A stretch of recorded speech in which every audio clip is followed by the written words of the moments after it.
Today I'm going to give you one more cue card, so watch this video till the end. First of all, look at the statement. Describe a competition you would like to take part in. Means कोई competition ਦੱਸਣਾ ਵਾ ਜਿਹਦੇ ਵਿੱਚ ਤੁਸੀਂ part ਲੈਣਾ ਚਾਹੁੰਦੇ ਆ.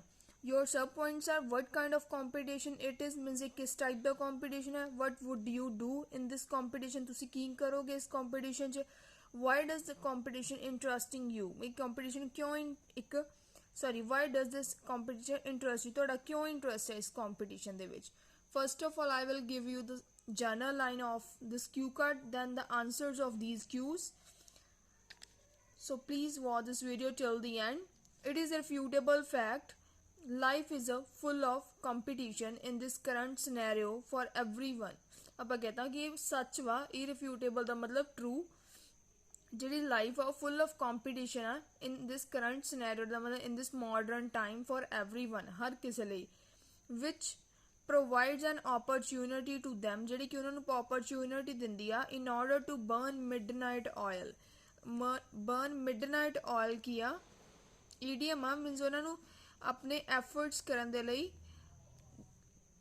ਮੌਕਾ ਦਿੰਦੀ ਆ for conquering this variety of competition.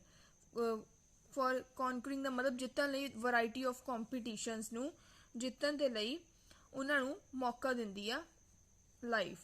as far as I am concerned, ਜਿੱਥੇ ਤੱਕ ਮੇਰੀ ਗੱਲ ਹੈ, I am a competitive person, ਮੈਂ ਇੱਕ competitive person ਆ, and here I would like to discuss about that competition in which I want to take part by bottom of my heart in this upcoming period. means ਕਿ ਇੱਥੇ ਮੈਂ ਦੱਸਣ ਲੱਗੀ ਆ, ਮੈਂ ਕਹਿੰਦਾ ਕਿ ਮੈਂ ਇੱਕ competitive person ਆ ਤੇ ਮੈਂ ਇੱਥੇ ਦੱਸਣ ਲੱਗੀ ਹਾਂ ਕਿ ਮੈਂ ਇੱਕ ਕੰਪੀਟੀਸ਼ਨ 'ਚ ਪਾਰਟ ਲੈਣਾ ਚਾਹੁੰਦੀ ਹਾਂ. ਬਾਈ ਬਾਟਮ ਆਫ ਮਾਈ ਹਾਰਟ ਦਾ ਮਤਲਬ ਹੁੰਦਾ ਵਾ ਇੱਕ ਫਰੇਜ਼ ਆ ਵੀ ਆਪਣੇ ਦਿਲ ਤੋਂ ਇਸ ਕੰਪੀਟੀਸ਼ਨ 'ਚ ਪਾਰਟ ਲੈਣਾ ਚਾਹੁੰਦੀ ਇਨ ਅਪਕਮਿੰਗ ਪੀਰੀਅਡ ਦਾ ਮਤਲਬ ਆਉਣ ਵਾਲੇ ਟਾਈਮ ਵਿੱਚ. This is none other than singing competition. ਇਹ ਕੋਈ ਹੋਰ ਨਹੀਂ, ਸਿੰਗਿੰਗ ਕੰਪੀਟੀਸ਼ਨ ਆ. When it comes to talking about its platform, ਜੇ ਮੈਂ ਇਹਦੀ ਪਲੇਟਫਾਰਮ ਦੀ ਗੱਲ ਕਰਾਂ, that is rising star, ਇੱਕ rising star ਆ, which is the renowned show, ਜਿਹੜਾ ਕਿ ਇੱਕ renowned famous show ਆ, is telecasted on the well known channel, ਜਿਹੜਾ ਕਿ ਕੀਤਾ ਜਾਂਦਾ ਵਾ telecast ਇੱਕ famous channel ਤੇ ਜਿਹਦਾ ਨਾਮ ਕੀ ਹੈ Colors. In fact, I am a melophile by nature. melophile the meaning ਜਿਹੜੇ person ਨੂੰ singing ਦਾ ਬਹੁਤ ਸ਼ੌਂਕ ਹੋਵੇ, means music ਸੁਣਨ ਦਾ ਬਹੁਤ ਸ਼ੌਂਕ ਹੋਵੇ, means music lover person ਕਹਿ ਸਕਦੇ ਆਪਾਂ ਨੂੰ.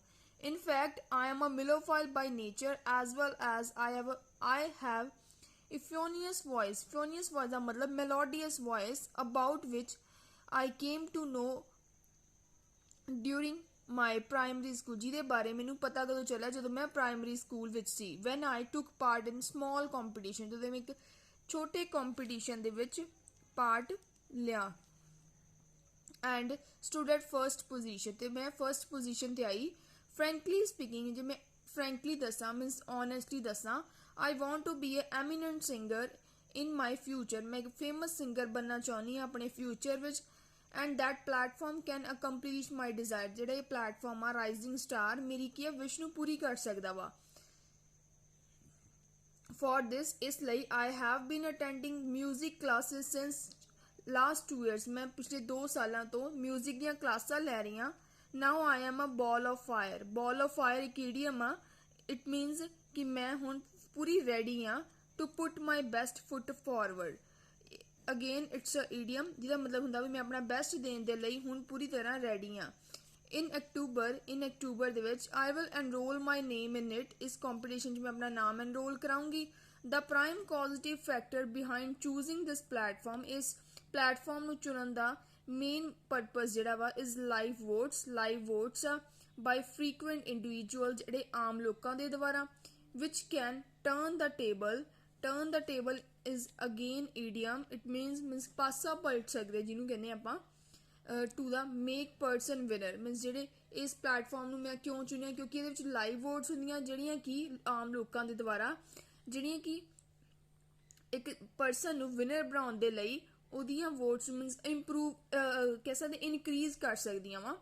ਸੋ eventually I would say that would be a red letter day.